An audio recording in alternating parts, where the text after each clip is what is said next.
제가 1시간가량 조금 이제 임팩트 있게 설명하고 나머지 30분 같이 이야기 나누는 시간 가질 테니까 중간중간 궁금한 내용들은 뭐 뒤에 조금 같이 얘기 나누는 걸로 그렇게 좀 하도록 하겠습니다.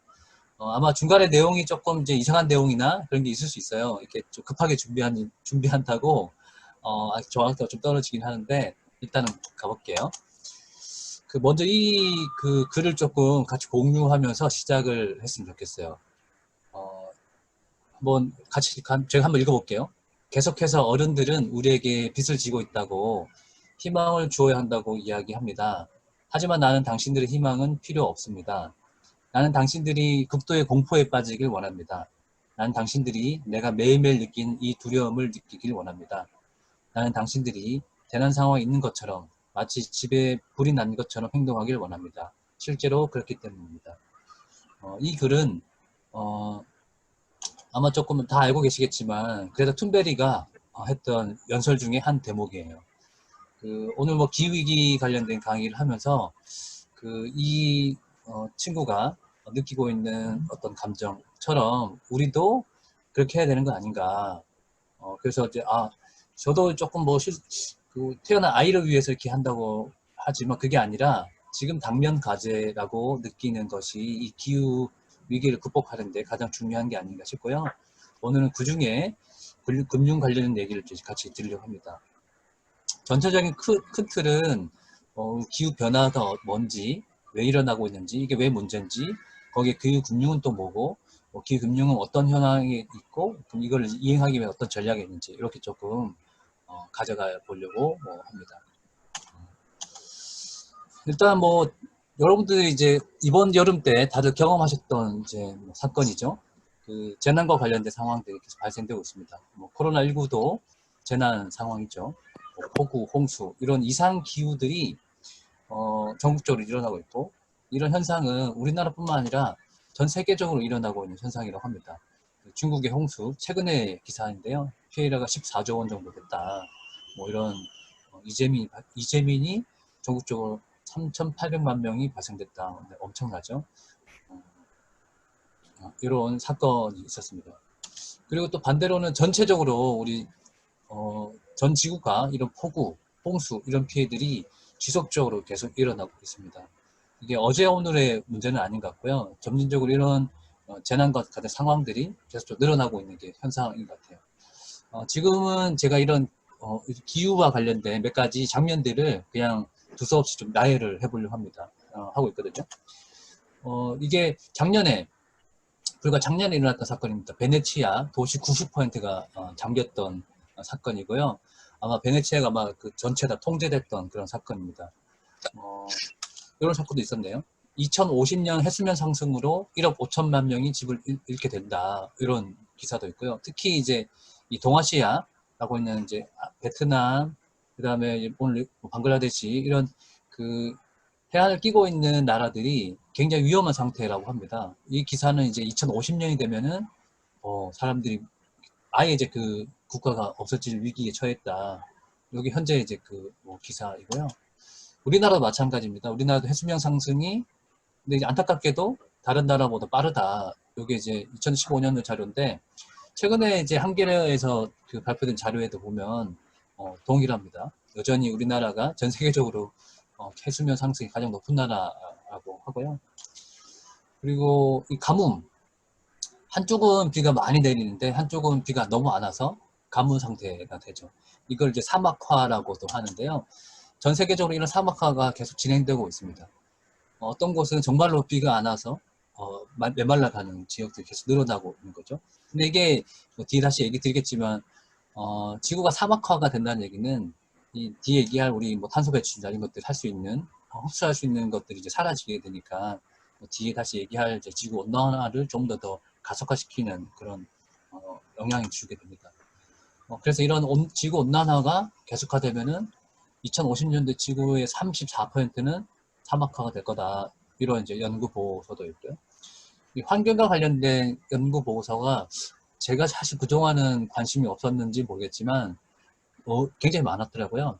근데 그게 제 눈에는 조금 잘 보이지 않았던 것 같아요. 근데 이제 근래에 다시 들어와서 작년 말부터 저는 솔직히 얘기하면 기후위기나 이런 문제에 대해서는 작년 말부터 조금 공부를 새롭게 시작했던 것 같아요. 우리나라 이제 오늘 이제 폭염이었는데요. 오늘 같은 이제 폭염, 여기 2010년도인데요. 2021년도, 2030년도 폭염 지도라고 합니다. 지금 같은 이제 추세로 되면은 2030년이 되면은 이렇게까지 이제 바뀔 거다라고 하는 이제 환경부 어떤 연구 보고이고요. 이 그림은 뭘까요? 아시는 분이 계실까요? 이게 혹시 아시는 분 계세요? 이게 뭘까요? 메뚜기 떼 아닌가요? 아, 예, 이사님 맞습니다. 네, 메뚜기도 맞습니다. 끔찍하죠. 이 메뚜기떼가 이 사막의 메뚜기떼가 역습했다. 이게 아프리카 이야기인데요. 엄청났다고 합니다. 그게 이제 하루 만에 3만 5천 명분의 식량을 이 메뚜기떼가 다 먹어버린 거예요. 엄청난 번식력을 가진 건데요. 이런 이제 메뚜기 떼가 이제 아프리카에 계속 출몰 하고 있다고 합니다. 사실 이제 이상 기온 때문에 발생되는 이제 사회 현상입니다. 우리나라도 마찬가지인데요. 우리나라도 이런 애벌레, 성충, 뭐 나방 최근에 그 다른 데서 연구한 거 보니까 어딘가 언론사가 뭐 취재한 게 있던데요. 이 나방이 엄청나게 또 우리나라 또 늘어나 개체수가 급증했다라고 하는 기사를 본 것 같습니다. 그리고 뭐 이런 곤충들이 이상한 건충들이 계속 나타나는 이런 현상들. 방금 제가 이제 산발적으로 몇 가지 장면을 계속 보여드리고 있는데요. 지금 같은 것들을 이제 우리 인류의 역사를 살펴봤을 때 그 6번의 멸종 사건이 있었다고 합니다. 요 이제 첫 번째 멸종, 두 번째, 세 번째, 네 번째, 다섯 번째, 다섯 번째까지 있었고 지금 이제 과학자들은 인류의 6번째 멸종에 가까웠다 이렇게 진단하기도 합니다. 실제로 이제 우리 이런 동물들의 멸종이 한 30% 정도는 100년 사이에 멸종이 됐다고 하고요. 앞으로 이런 게 더욱 지속될 거라고 과학자들이 얘기를 하고 있습니다. 근데 이런 현상들이 왜 일어나는 거냐? 이제 과학적으로 이제 뭐 얘기를 하자면은 제가 과학자는 아니지만 100년 동안 지구 온도가 1도가 상승했다. 여기 이제 100년 동안 인류 역사에서 쭉 오다가 100년간에 엄청나게 증가했다라고 하는 게 이게 사실이죠. 요거는 뭐 있는 사실인데요.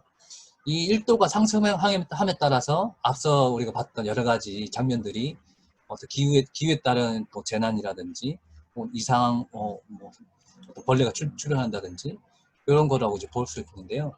그럼 이 기후 위기 혹은 온도가 변함에 따라서 우리 삶에 어떤 영향이 있는 거냐? 뭐 한파가 된다든지 폭염, 모순 기후. 이 모순 기후는 홍수, 가뭄이 이렇게 막 번갈아가면서 온다는 하는 거고, 가뭄이 증가되고 폭풍, 강풍, 엘니뇨, 집중호우. 우리가 사실 지금 경험하고 있는 이 문제가 모두가 다 이 기후 변화 때문에 나타난 거다라고 하는 게 제가 얘기 드리는 게 아니고 대부분의 과학자들이 얘기하는 부분이라고 합니다. 자, 그러면 이 기후 변화라고 하는 거는 왜 위험하냐? 아까 뭐 재난 이런 것들 말씀드리긴 했지만 조금 더 우리가 그러면 이게 정말로 위험한 건지 한번 제가 좀 찾아봤어요. 이 앞서 잠깐 얘기 드린 것처럼 이 기후 변화에 따라서 해수면이 올라가다 보니까 그에 따른 기후 난민들이 발생을 한다고 합니다. 여기 이제 방글라데시의 이제 기후 변화 예상인데요. 방글라데시는 이 기후 변화에 가장 어떻게 보면은 직격탄을 맞은 곳이라 할 수 있습니다. 앞으로도 이 해수면이 계속적으로 상승할 거라고 하고요. 실제로 지금도 상승하고 있고, 그래서 이 방글라데시에서는 지금 가장 중요한 게 해수면을 어떻게 막을 것이냐, 혹은 이 사람들을 어떻게 이동시킬 것이냐, 이런 문제가 가장 큰 문제라고 하는데요. 거기에 따른 이제 기후 난민들이 지속적으로 발생될 거다. 근데 이 방글라데시에 있던 이제 그 사람들이 어디로 이동하겠느냐, 이 일본이나 우리나라나 이런 쪽으로 더 이동할 가능성도 있다고 하죠. 어쨌든 기후 난민들이 전 세계에 이제 발생되고 있는 게 하나의 문제입니다. 요거 그냥 단순하게 기후 난민 이렇게 하면은 감이 잘 안 오는데 얘가 살았던 곳이 물에 잠기고 터전이 아예 없어지는 거 있잖아요. 그리고 갈 곳이 없으니까 떠돌이 생활을 하게 되는 뭐 마치 유목민이 되는 건데요. 그런 게 이제 자발적인 게 아니고 타의적으로 어쨌든 기후에 의해서 변화되는 그런 것이 굉장히 큰 문제이죠. 두 번째 문제는 생존의 위협을 받을 수 있는데요. 2018년도에 우리나라가 폭염이 왔죠. 그때 이제 사망자가 굉장히 늘어났는데 그런 그 질환이 또 온열 질환이라고 하더라고요. 그 온열 질환이 그동안 계속적으로 늘어왔다라고 하는 게 통계적으로 좀 나와 있고 실제로 이 기후 위기 기후가 이제 1도 올라감에 따라서 뭐 사회상이 이제 바뀌었는데 요게 이제 1.5도씩 올라갔을 때 사람들이 겪을 수 있는 뭐 물 부족에 대한 물 스트레스, 폭염, 그다음에 전력 생산 위기, 곡물 위기 이런 것들인데요. 2도씨가 됐을 때 뒤에 다시 얘기 드리겠지만 이 지구 온도가 1도 1.5도씨이냐 아니 2도씨냐 3도씨냐에 따라서 전 이제 인류의 역사 인류의 어쨌든 영향력이 굉장히 크게 한다고 하는데 2도씨만 넘어도 엄청난 이제 사회적인 변화가 있다라고 하는 게 이 네이처라고 하는 이제 과학 잡지 거기서도 얘기를 하고 있습니다. 실제로 이 물 부족으로 발생되는 물 분쟁의 위험들이 계속 늘어나고 있다고 하는데요. 이제 나일 강은 물의 이제 분쟁부터 시작해서 볼리비아, 수잔 뭐 이런 이제 물 분쟁. 우리는 이제 물 부족 국가라고 생각하지 않다 보니까 이거에 대해서 굉장히 그게 와닿지는 않은 것 같긴 한데 그런데 우리도 어떻게 될지 모르는 상황이긴 하거든요. 실제 우리나라가 이제 전 세계적으로 보면 물 부족 국가라고 칭해졌긴 했는데요. 그건 제가 자세한 건 잘 모르겠고. 그리고 이제 세 번째 문제는 식량 조달과 관련된 문제입니다. 요 그래프는 뭐냐면은 2010년도에 이제 러시아가 이제 가뭄이 일어났다고 합니다. 그 가뭄으로 인해서 곡물 생산이 굉장히 줄게 됐는데 그로 인해서 밀 수출하는 걸 중단을 했다고 합니다. 밀 수출을 중단하다 보니까 그 러시아에서 이제 밀을 수입했던 나라들의 엄청나게 그 혼란이 생겼어요. 그리고 이제 어쨌든 곡물 생산이 이제 줄다 보니까 가격이 폭등하게 되고 이런 이제 사건이 일어났던 거예요. 가격이 폭등된다고 하는 얘기를 좀 다르게 생각하면은 이거를 뭐 투자의 관점을 보면 아 좋은 기회다 이렇게 갈 수 있는 게 아니고 정말로 생존의 위협이 있는 거죠. 그러니까 이 밀이 주식인 나라에서는 밀을 구할 수가 없게 되니까 그럼 내부에서는 폭동이 일어나게 됩니다. 어쨌든 그리고 밀 가격이 너무 높아지게 되니까 뒤에 다시 얘기 드렸지만 밀 가격이 높아지니까 이것도 부의 양극화에 따라서 돈을 가지고 있는 사람들은 이제 식량을 확보할 수 있는데 돈이 없는 사람들은 식량을 확보할 수 없게 되죠. 그로 인해서 이제 발생된 분쟁들 이런 게 이제 실제로 중동이라든지 이런 나라에서는 일어났던 사건이죠. 또 하나 이제 그런 곡물 파동 주기가 지속적으로 계속 좀 늘어나고 있는 게 또 현상 잘 안 보이는데요. 그런 현상이다 보시면 될 것 같고 우리나라도 마찬가지인데 이 기후 위기에 따라서 생활 양식이 변화됐습니다. 예를 들자면은 옛날에는 이제 우리가 녹차 하면은 고성 생각했잖아요. 아니 고성을 생각했는데 이제는 녹차 재배지가 고성에서도 재배가 된다고 하고요. 이 기사는 5년 전 기사입니다. 지금은 훨씬 더 바뀌었어요. 대구 하면 사과가 유명했잖아요. 근데 지금은 저기는 강원도 영월에서 사과를 재배하고 있다고 합니다. 자, 그럼 이거는 또 어떤 거냐? 실제로 만약에 내가 그 사과 농사를 짓고 있던 농민이었어요. 그럼 어떻게 되는 거죠? 원래 있던 곳에서는 사과를 못 치게 되는 거죠. 다른 데도 가야 되는, 이 기후 변화에 따라서. 그러면 이제 생활이 뭐 완전 다 바뀌겠죠? 이게 어쨌든 먹거리에 따라서 이제 이동이 이제 되는 현상인데. 우리 안타깝게도 우리나라 이제 이 먹거리 관련된 그러니까 식량 자급률은 굉장히 낮습니다. 전체 농산물의 자급률이 있고 식량 자급률, 곡물, 육류, 네 잠시만요. 10분에 종료가 된다 그러는데 은주님? 아, 이거 제가 그때 어, 전환해가지고 아마 그런 것 같은데, 잠시만요. 어, 네, 일단 갈게요. 최근에 이제 제가 이제 주로 학습받았던 이제 박사님 근데 조철호 박사님이 했던 최근의 기사입니다. 기후 악당이 된 대한민국 식량 난민 가능성이 더 높다. 네. 실제로 그런 연구 보고서가 계속 좀 나오고 있다고 합니다. 근데 이제 우리나라의 이제 에너지는 에너지 수입 의존도가 92.4%입니다. 무슨 얘기냐면은 우리가 살기 위해서 혹은 생산하기 위해서 다양한 에너지를 쓰는데 그 에너지를 수입해서 쓴다고 하는 거예요. 그 수입 의존도가 92%나 됩니다. 국내에서 생산하는 것은 7.6%밖에 안 되고 나머지는 전부 다 외국에서 수입해 온다는 얘기거든요. 자, 이런 무슨 이야기냐? 만약에 기후 위기가 더욱더 이제 증폭되고 에너지가 굉장히 더 이제 중요하게 되는 상황에서는 에너지를 통한 무역 분쟁이라든지 혹은 분쟁이 일어날 가능성이 농후하죠. 근데 우리는 거기에는 대비가 사실 하나도 되어 있지 않습니다. 굉장히 취약한 구조라고 볼 수 있고요. 실제로 우리나라 에너지 생산원은 요 빨간 게 무연탄, 여기 원자력, 그 다음에 이제 수력, 그 다음에 여기 이제 신재생 에너지원인데요. 원자력을 통한 이제 에너지원이 상당 부분 차지하고 있습니다. 근데 이제 원자력이 관련된 어떤 위험성, 어떤 뭐 사람은 안전하다 얘기하지만, 어쨌든 원자력이 가지고 있는 그 위험성이라는 건 없어지지 않고, 그래서 이제 장기적으로는 이 탈원전을 해야 되는 상황이면 분명한 것 같은데, 현재 우리나라 상황에서는 당장 탈원전하기는 굉장히 어려운 게 현실인 게 아닌가 싶긴 한데요. 그래서 이 새로운 에너지를 더욱더 발전시키는 게 굉장히 중요한 과제인데, 준비 정도가 굉장히 조금 미흡한 건 분명한 것 같아요. 어쨌든 그건 다시 얘기 드릴게요. 지금 보니까 시간이, 아이고, 지금 벌써 제가 8시 5분이니까 25분 정도 남았네요. 빠르게 진행을 하겠습니다. 자, 어쨌든 그 기후위기 얘기할 때 가장 중요한 보고서 중에 하나, 이 IPCC가 냈던 특별 보고서, 뭐 1.5도 특별 보고서가 있는데, 그 내용은 이대로 가면 안 된다. 우리 이제 지구 온난화 이제 줄여야 된다. 탄소 배출 줄여야 된다. 몇 년까지 이렇게 줄이자 약속을 한 거예요. 아니, 약속하자고 한 겁니다. 그거를 이제 그 채택을 했습니다. 2018년도 우리나라 인천에서 채택을 했습니다. 어쨌든 그에 따라서 어쨌든 온실가스 배출을 이제 줄여야 되는데 전 세계 나라별로 보니까 중국이 단일 1등입니다. 우리 옆나라에 있는 중국이 온난가스를 제일 많이 배출하고 있고 그 다음에가 중국, 그다음에 러시아 뭐 그런 나라들이고요. 1인당 온실가스 배출량 미국, 그다음에 러시아, 일본, 중국 요게 마치 이제 그 경제 발전과 관련된 GDP 순위랑 비슷한데요. 다른 나라의 이제 온실가스 배출 현황은 어떻게 좀 바뀌고 있느냐. 유럽 같은 경우는 가장 적극적으로 온실가스를 줄이는 노력, 감축 정책들을 펼치고 있어요. 그래서 이제 2010년도 그 IPCC가 꽤 오래전부터 활동을 해왔거든요. 그래서 그거를 보고 이제 EU나 다른 나라에서는 이대로 가면 되겠구나. 뭔가 조치를 취해야 되겠다라고 해서 배출을 이제 줄이는 전략들을 펼쳐가지고 점진적으로 줄여오고 있습니다.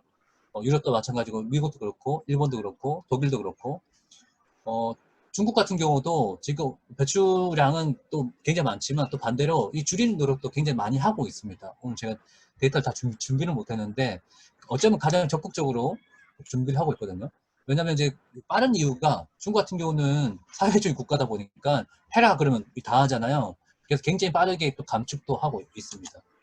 우리나라의 현실은 우리나라 이제 그 전체 국가 중에 2017년도 기준 했을 때 한 뭐 11등 정도 되거든요. 11등 좋은지 나쁜지는 모르겠네요. 어쨌든 온실가스 배출을 이 정도 하고 있는데 몇만 톤, 이게 단위가 100만 톤이니까 100천만, 10만, 100만, 1000만, 7억 100만 톤, 100만 톤. 제가 단위가 익숙치 않네요.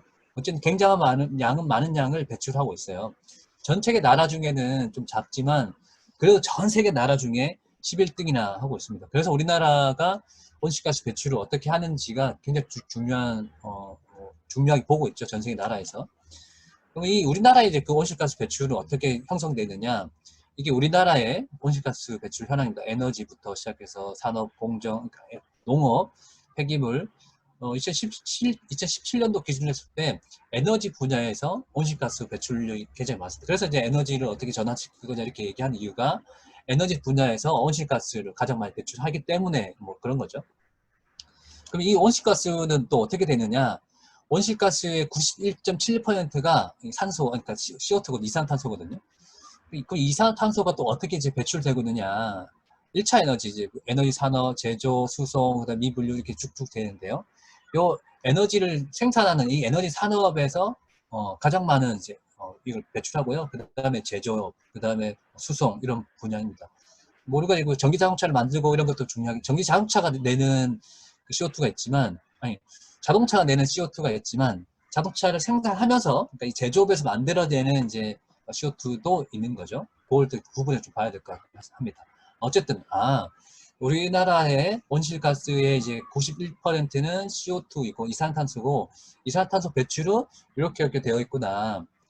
지금 이걸 보여드리는 이유가 뭐냐면은 좀 다시 돌아와서 기후 위기가 오고 있고 기후 위기이고 이 기후 위기의 가장 큰 문제는 온실가스 배출이고 온실가스는 곧 CO2 이산탄소 배출과 거의 비슷하다. 그럼 이산탄소 배출을 어떻게 줄일 것이냐가 가장 큰 과제이죠. 그래서 그 정책의 여러 가지 것들이 이 탄소 배출을 어떻게 줄일 것이냐가 굉장히 큰 과제인데 그 이유라고 보시면 될 것 같아요. 뒤에 이제 제가 설명드릴 내용에도 이 CO2를 어떻게 줄일 것이냐, 이산탄소를 어떻게 줄일 것이냐가 핵심이긴 합니다.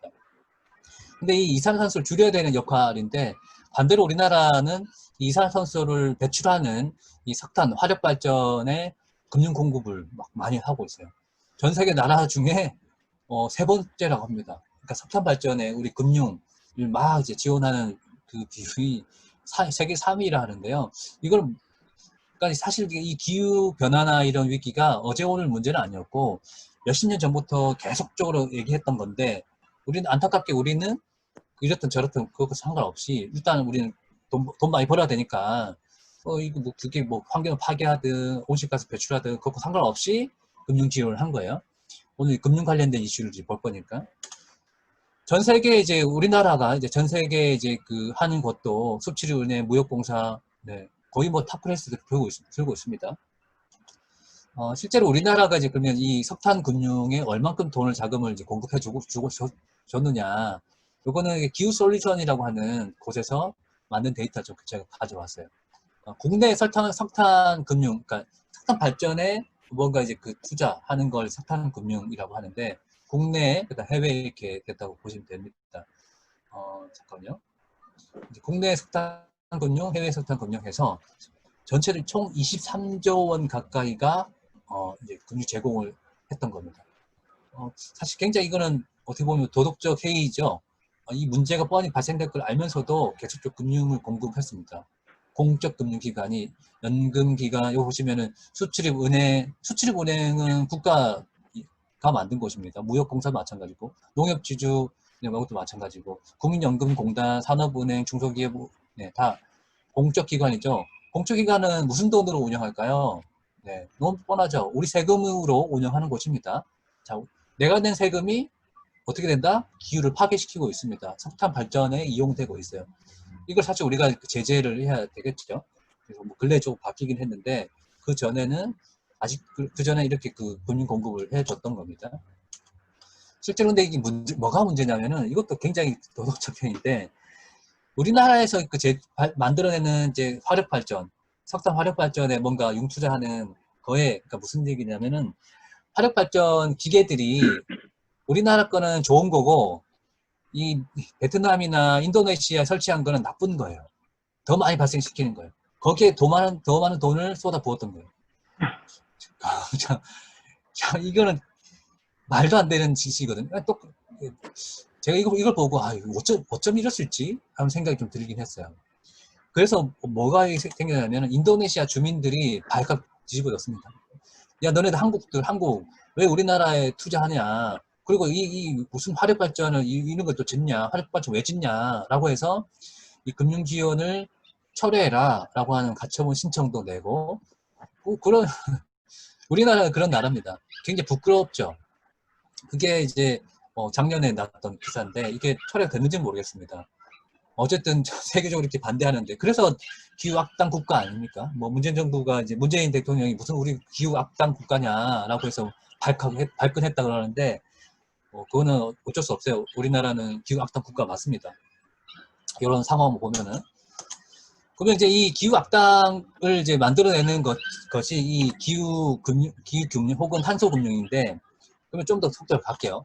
그럼 그러니까 탄소 금융 말고 기후를 조금 더 이제 저감하거나 없앨 수 있는 것들 그걸 이제 기후 금융이라고 좀 얘기할 수 있는데요. 기후 금융에는 여러 가지 종류가 있습니다. 크게는 지속 가능 금융이라 그래가지고 우리가 이제 지속 가능한 사회가 되기 위한 뭐 금융 행위 이렇게 이제 포괄적으로 하는 걸 지속 가능 금융이 하고 환경과 관련된 걸 환경금융, 녹색금융, 탄소금융, 기후금융은 여기 좀 걸쳐있는 부분이라고 생각하면 되는데 근데 정의가 아직 명확하지는 않습니다. 그냥 대략 대략적으로 이 정도다라고 하는 게 이제 그 학회 내용이고, 뭐 기후금융은 딱딱딱 이런 거다라고 하는 거는 아직 뭐 규정되어 있지 않습니다. 왜냐? 새로운 거기 때문에 그렇거든요. 국내에서도 이제 기후금융을 다루는 사람들은 아직은 많지는 않습니다. 과거에 이제 뭐 녹색금융 관련된 부분들은 이제 반짝했다가 뭐 사라지긴 했는데요. 어쨌든 기후금융이라고 하는 게 뭐 이런 느낌이구나 정도만 이해하시면은 뭐 성공일 것 같고요. 자, 그럼 이 기후금융은 어떻게 그러면 해야 되는 거냐? 크게 두 가지 이행 전략이 있습니다. 첫 번째는 이 억제 정책인데요. 그럼 뭘 억제해야 되는 거냐? 아까 탄소 배출 관련된 부분들이 이제 큰 핵심이라 그랬는데, 탄소 배출을 줄여내는 것, 그러니까 억제시키는 기능이 하나 있고, 반대로 이제 탄소 배출을 이제 줄일 수 있게끔 뭔가 확대하는 그 전략이 있겠죠. 한쪽은 금융 공급하지 않는, 예를 들자면은 뭐 석탄 발전이라든지 이런 것들을 이제 더 이상 하지 않게끔 금융 공급을 하지 않는 그 하나 억제 정책이고, 또 반대로는 확대하는, 예를 들면 뭐 재생에너지를 뭐 발전하기 위한 어떤 윤투자를 한다든지 이런 것은 더 이제 확대되겠죠. 혹은 뭐 뒤에 다시 얘기되겠지만 그린 빌딩, 요즘 얘기하는 이제 건물을 이제 우리가 뭐 친환경으로 바꿀 때 돈 들어가는 거, 돈 들어가겠죠. 거기에 이제 금융 투자를 한다든지 이렇게 한쪽은 확대고 한쪽은 공급하지 않고, 이게 이제 크게 이행 전략인데, 이 어떤 거를 그 억제하고 어떤 걸 확대할 것이냐, 여기에 이제 기준점이 이제 필요한데, 그 기준점을 제가 생각하는 기준점은 크게 이제 이렇게 알 수 있어요. 그러니까 ESG라고 그래서 뭐 보통 이제 사회적 책임이라고 얘기하는 부분인데요. 이제 뭐 금융기관뿐만 아니라 기업의 사회적 책임 얘기할 때 ESG를 보통 얘기합니다. E는 이제 환경을 뜻하고, S는 소셜이라 뜻하고, G는 이제 가버넌트라고 해서 지배 구조, 얼마나 그 개방적이고 민주적이냐 이런 것들까지 이제 보는 게 ESG 요소라고 볼 수 있는데요. 저는 이 틀, 환경을 고려하고 그다음 사회를 고려하고 지배 구조, 좀 더 민주적인 의사결정 방식들이 탑재된 형태여야 된다라고 하는 게 저희 기준인데, 이게 저는 이제 금융을 기정할 때 앞으로 어떻게 보면 핵심 가치라 생각하고요. 또 하나의 핵심 그 기준은 뭐 다들 알고 계신 유엔의 SDGs라고 하는 지속가능 발전 지표라고 하는 게 있죠. 국내에서도 이 관련돼서 굉장히 활발하게 하려고 노력을 하고 있긴 한데요. 총 17가지의 지표들이 있습니다. 뭐 빈곤부터 시작해서 어떻게 거버넌스 어떻게 좀 만들 것인지, 이런 요소들까지도 고려해서 어떤 의사결정을 해야 되는 거죠. 자, 이 지표는 뭐냐? 앞서 제가 이제 감축하는 것과 확대하는 게 있다 그랬잖아요. 이 어떤 걸 확대하고 어떤 걸 줄일 것이냐 할 때 의사결정이라고 하는 걸 할 텐데, 그 의사결정 기준이라고 보시면 되겠습니다. 자, 그럼 이 의사결정 기준과 함께 기존의 금융이랑 어떻게 믹스시킬 것이냐, 이게 이제 우리가 이제 앞으로 조금 아이디어를 내야 되는 분야인데요. 기후금융은 제가 이제 이건 기후금융뿐만 아니라 기존의 금융과 똑같습니다. 맨 처음에는 금융과 관련된 여러 가지 그 관계법들이 있어요. 뭐 이자 제한법이든 혹은 뭐 산업 이제 산업은행법이라든지 여러 가지 법과 제도가 있고요. 거기에 이제 예산과 기금들이 있겠죠. 그게 국회나 혹은 중앙정부나 지방정부로 다 통틀해서 그렇게 어쨌든 정부기관이 할 수 있는 부분이 하나 있고, 그것과 함께 이제 공적금융기관, 앞서 이제 국민연금공단 뭐 여러 가지 그 공적기관들이 있습니다. 그 공적기관들의 어쨌든 금융투자나 어떤 행위를 할 때 어떤 강제할 수 있는 것들 하나 필요할 것 같고, 그거는 또 보증기관들이 있죠. 오늘 이제 강의 같이 참여하고 계신 보증기관에서도 이 기후금융 관련된 걸 어떻게 다룰지가 필요한데요. 민간 금융회사, 그 다음에 민간 보증회사들이 있겠죠. 이 기관들이 예금을 할 때, 적금할 때, 대출할 때, 투자할 때, 공제할 때, 보험할 때, 펀드할 때, 채권할 때, 카드할 때, 결제할 때, 다양한 어쨌든 이 금융 수단을 믹스해가지고 뭔가 상품이나 제도를 만들어내야 되는 게 하나 있을 것 같고요. 그걸 통해서 어떤 기업을 뭐 육성하거나 어떤 산업을 육성하거나 뭐 전통적으로 이제 금융의 역할이긴 할 텐데요. 그리고 개인에게 뭐 대출이나 적금이나 투자나 뭐 보험이나 이런 것도 할 때 이 기후 금융과 관련된 어떤 그 가치 철학들이 녹아진 형태의 어떤 상품들이 이제 개발이 되는 한 축이 있을 것 같습니다. 자, 그럼 이걸 전제 놓고 이제 볼게요. 그러면 이제 세계 다양한 이제 그 사례들이 조금 몇 가지 나오는데요. 그걸 좀 한번 짚어볼게요. 일단은 이제 억제 정책으로 정책들을 만들어낼 수 있는데, 아까 이제 제가 억제할 수 있는 부분이 있다고 했잖아요. 실제 법으로 이제 억제하는 게 이제 최근에 발의가 됐었어요. 이제 석탄 발전에 대한 투자 금지, 최근이었죠. 7월 28일 날 이제 발의를 했는데요. 이게 뭐냐면 이제 한전, 그 수출입은행, 그다음에 무역공사, 그다음에 여기에 해외 석탄 발전하는 거 하지 않게끔 법으로 강제하겠다라고 금지하는 이제 그 법안을 이제 발의했죠. 아직 통과가 되지는 않았는데 어쨌든 뭐 국회의원들도 이런 이식을 하고 있는 것 같아요. 어쨌든 21대 국회에 이제 이런 기후금융 혹은 이제 그린 뉴딜이라든지 이런 기후와 관련된 관심을 가지고 있는 의원들이 좀 계셔가지고 좀 바뀌고 있는 것 같긴 합니다. 근데 실제 법이 발의가 될 것 같아요. 그런데 여기서 조금 이제 저의 문제의식은 공공기관은 다루기 쉽죠. 법으로. 근데 이제 일반 이제 사기업, 은행이라든지 혹은 일반 기업들은 훨씬 더 많은 배출을 할 거고 훨씬 더 많은 금융 투자를 할 텐데 그들을 강제하진 않는 거라고 생각하거든요. 어떻게 보면 이제 다루기 쉬운 공공기관 중심으로만 지금 하고 있는 건 아닌가. 그 지점에서는 조금 아쉬운 지점이긴 합니다. 굉장히 큰 분쟁이 생길 수는 있겠지만 그럼에도 불구하고 일단 그걸 건드려야 된다 생각을 하긴 하는데요. 두 번째는 이제 이 시금고, 이제 우리가 이제 어떤 예산을 운영하게 되니까 예산을 이제 우리가 그 어떤 금융기관에 뭐 보관하게 되잖아요. 금융기관을 이제 시금고라고 보통 얘기하는데 그 시금고를 선정할 때 그 시금고 은행이 이런 융투자를 이제 어떤 이제 석탄이라든지 이런 것들 하지 않게끔 하기, 그러니까 그런 것 하는 금융기관은 탈락시키겠다 뭐 이런 게 이제 인데 탈락시켜라 라고 하는 이 뭐 촉구 기자회견 이런 것들을 하고 있죠. 어쨌든 이렇게 이제 그 어떤 목소리들이 조금 지금 뭐 이런 변화를 만들어내고 있는 것 같아요. 아마 이제 서울시 교육청도 아마 이제 하겠다고 발표한 것 같아요. 저 충남도 그렇고. 어쨌든 이런 시군고를 탈석탄으로 조금 바꿔내는, 그러니까 금융기관들을 조금 이제 조금 흔드는 거예요. 이런 작업들 할 수 있을 것 같고 실제로 이거를 법으로 좀 바꿔낼 수 있지 않을까 싶고요. 행안부의 지방자치단체 금고 지정 기준이라는 게 있습니다. 이 기준 개정하는 거는 국회로 안 가도 되거든요. 행안부 장관이 사실 바꿀 수 있어요. 이렇게 이제 사실 그러니까 뭐 의지만 있으면은 바꿔낼 수 있는 부분입니다. 자치단체 금고 지정 평가 항목 이렇게 있어요. 여기에 이제 이런 내용이 있는데 이 내용에다가 아까 얘기했던 ESG 관점들이 여기 좀 녹아 들어가는 형태면은 바로 바뀔 수 있죠. 가중치를 더 줄 수 있으니까요. 요게 한 가지 방법이고요. 그 다음에 교육부, 뭐 보통 이제 교육부를 중심으로 많이 이제 시위를 하던데 똑같습니다. 교육부 교육청에 있는 금고 기준에도 평가 기준이 이렇게 쭉 있고요. 여기 항목들이 있는데 여기에 저는 기타 사항으로 그냥 넣는 게 아니고 핵심적으로 메뉴에 넣는다든지 이런 게 필요하지 않겠나 싶어요. 실제로 뉴욕 같은 경우는 모든 의사결정을 할 때 기후 혹은 환경 관련된 거를 다 고려하게끔 세팅을 이제 했어요. 뉴욕 같은 경우는 뉴욕시 같은 경우 그렇게 바뀌었다고 합니다. 뭐 제가 자료 못 준비해 없긴 했는데 어쨌든 그 스탠다드가 바뀌는 거예요. 표준이 바뀐다고 볼 수 있습니다. 어쨌든 저는 이제 그래서 기타 항목으로 넣는 게 아니고 표준이 바꿀 수 있게끔 가야 된다고 사실 생각하는데요. 또 하나는 이제 이런 산업은행, 이 코로나 때문에 최근에 이 산업은행법을 개정을 했습니다. 위기 극복과 고용 안정을 위한 뭐 산업안전기금이라고 해서 이 개정을 해가지고 아주 빠르게 통과됐어요.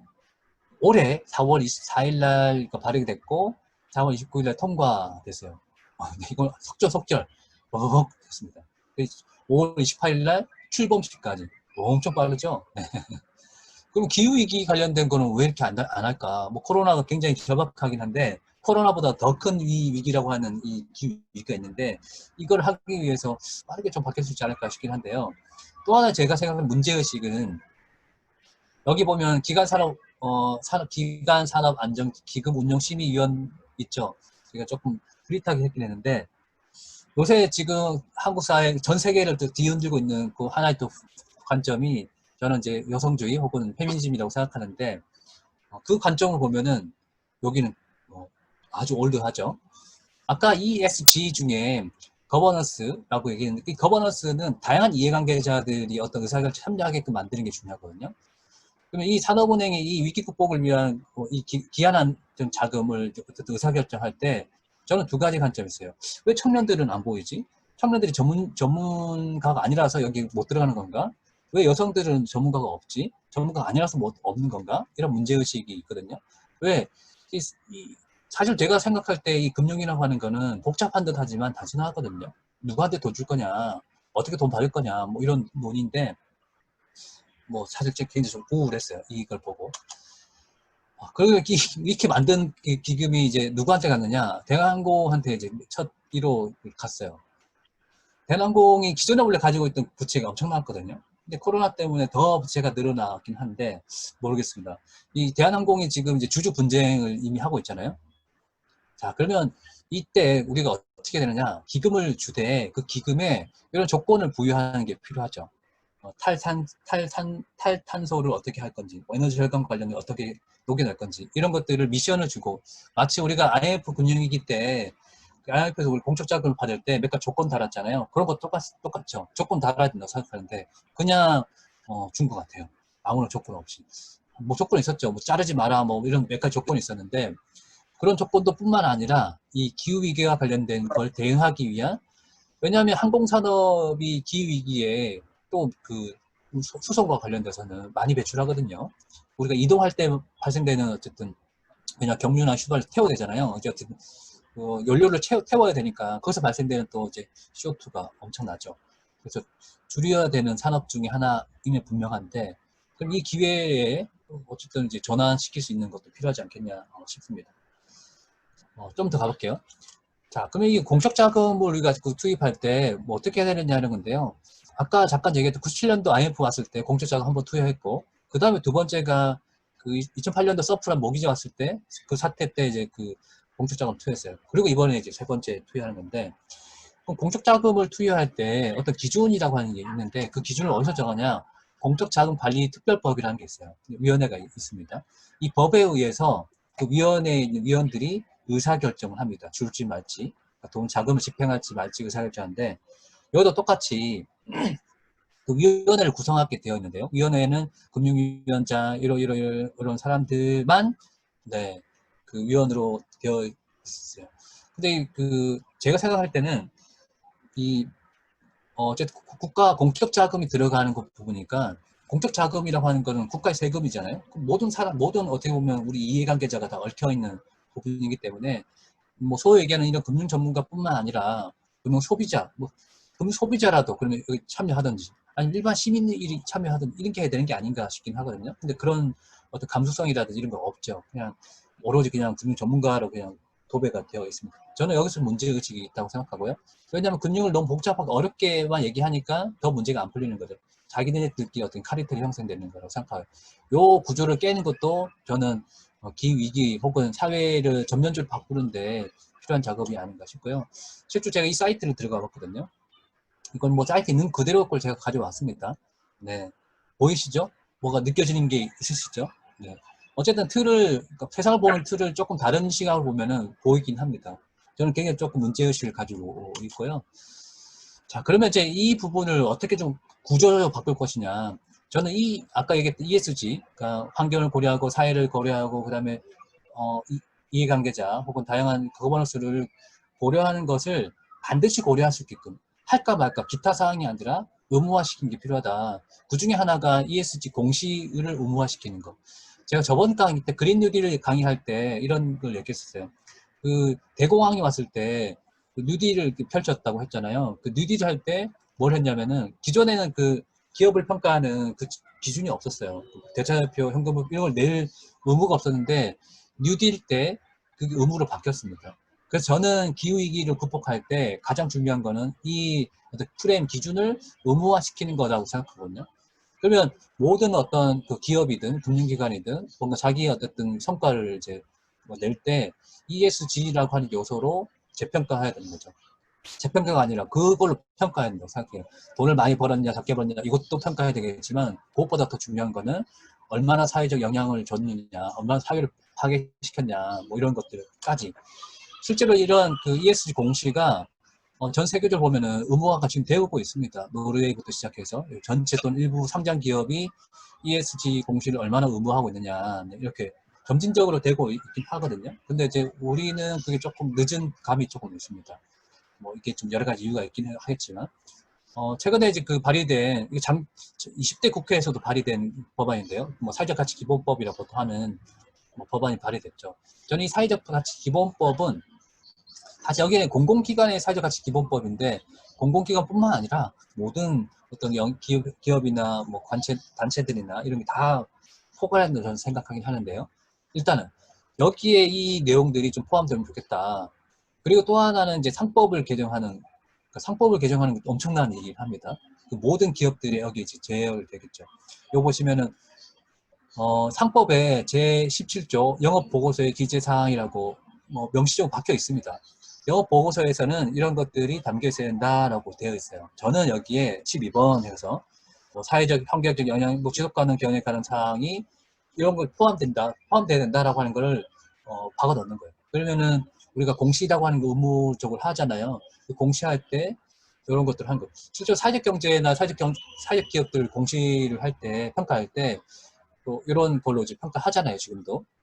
근데 그게 아직까지는 이제 임시로, 그러니까 그 아마 이제 계도 중인 걸로 알고 있는데, 저는 이제 일반 기업들도 다 그렇게 평가해야 된다고 생각하거든요. 그걸 이제 법으로 바꾸자. 엄청 과감한 겁니다. 그 상법 개정하는 게 저 하나의 그 제안 사항이고요. 두 번째는 또 다른 거는 이제 금소비자법이 올해 3월 달에 제정이 됐습니다.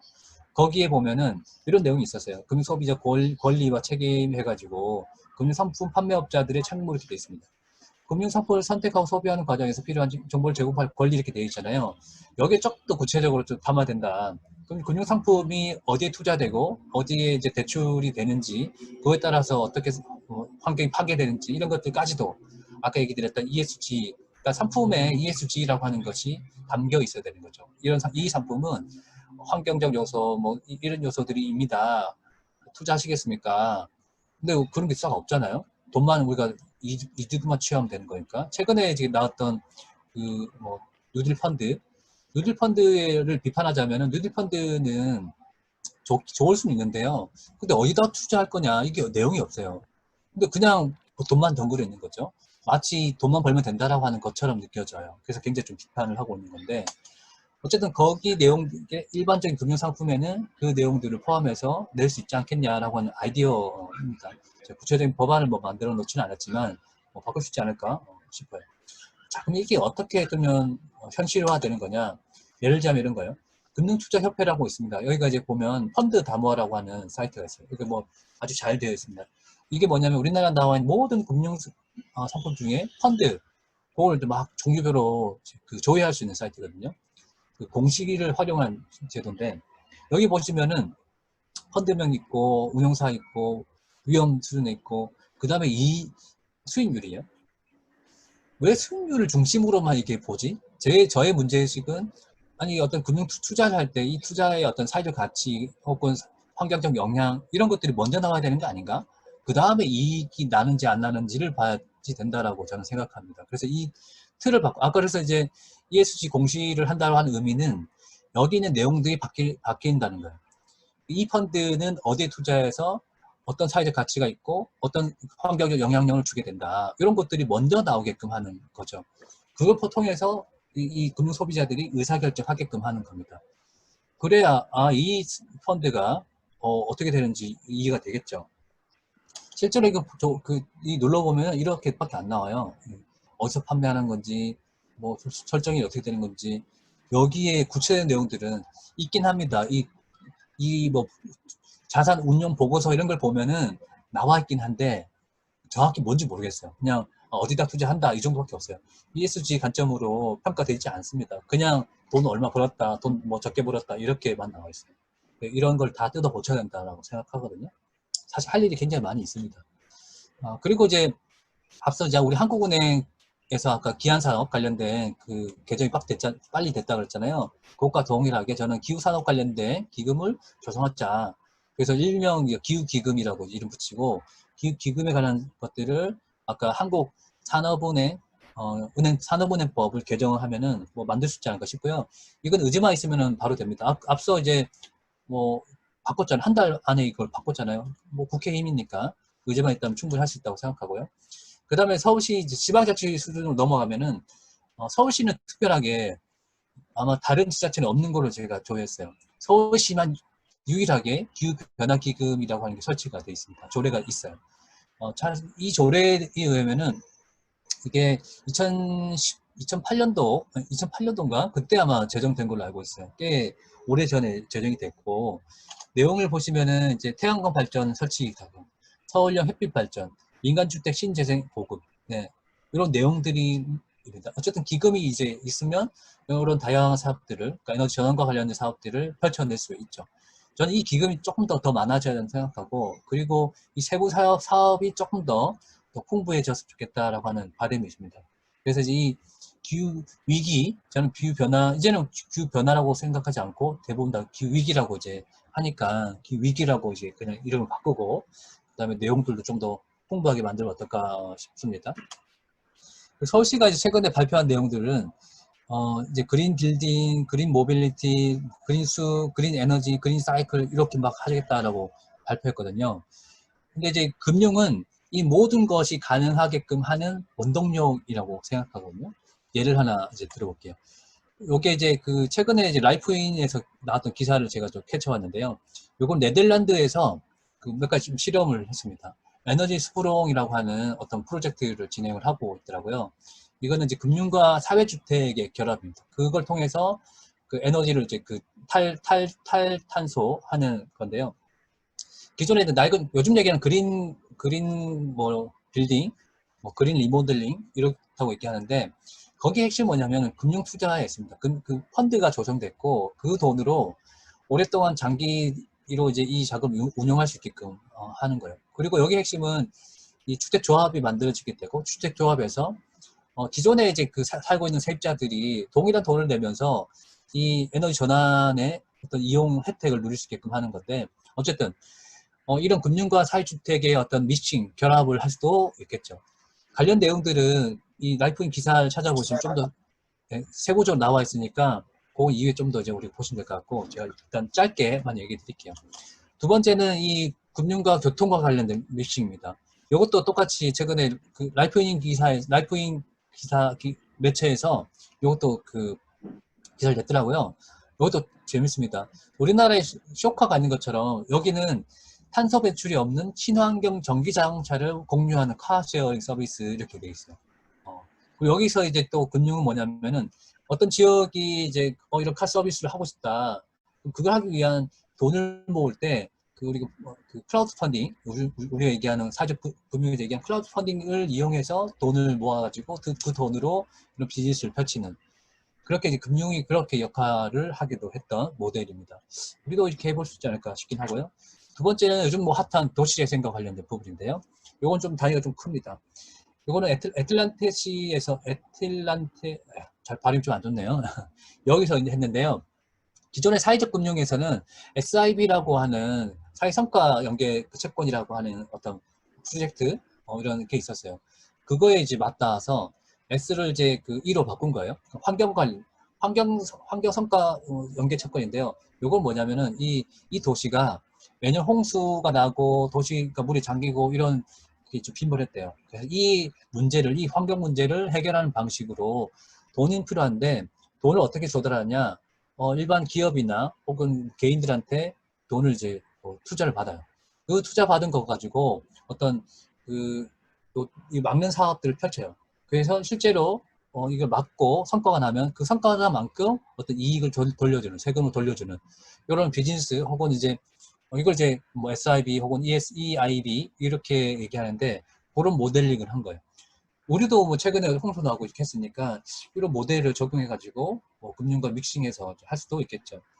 어쨌든 다양한 상상이 좀 필요한 영역이면 분명합니다.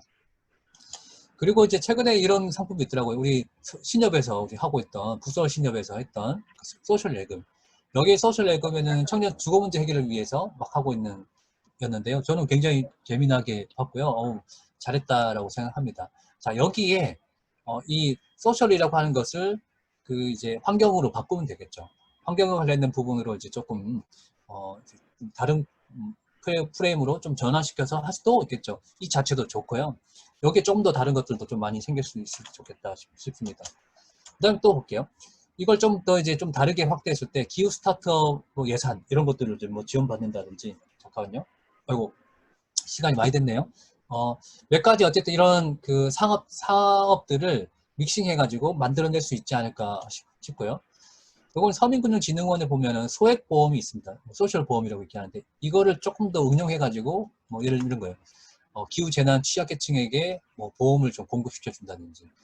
실제로 이제 이제 그 기후 위기가 오면은 재난 상황이 발생되는 취약계층이 굉장히 많이 있잖아요. 그들에게 어떤 보험을 지금 가입해 준다든지 이런 식의 어떤 뭐 아이디어를 좀 낼 수도 있지 않을까 싶고요. 요거는 이제 녹색 저축이라 그래서 요거는 지금은 안 하고 있어요. 지금은 없어졌습니다. 과거에 이명박 정부 시절에 녹색 금융이 막 활성화되려고 했을 때 그때 이런 거 해보자라고 아이디어가 나왔던 건데 실제로 이게 되고 있지는 않습니다. 그때 반짝했다가 다 사라졌어요. 그거 얘기 드릴게요. 그린 예적금, 그 다음에 그린 체크카드, 그린 펀드, 녹색 펀드, 녹색 보험 다 마찬가지인데 요게 요 기후 보증까지 그 정책은 굉장히 체계적으로 잘 되어 있는데 실제로 이게 되지는 않았습니다. 이명박 정부의 녹색금융 해가지고 애물단지 됐다 그랬잖아요.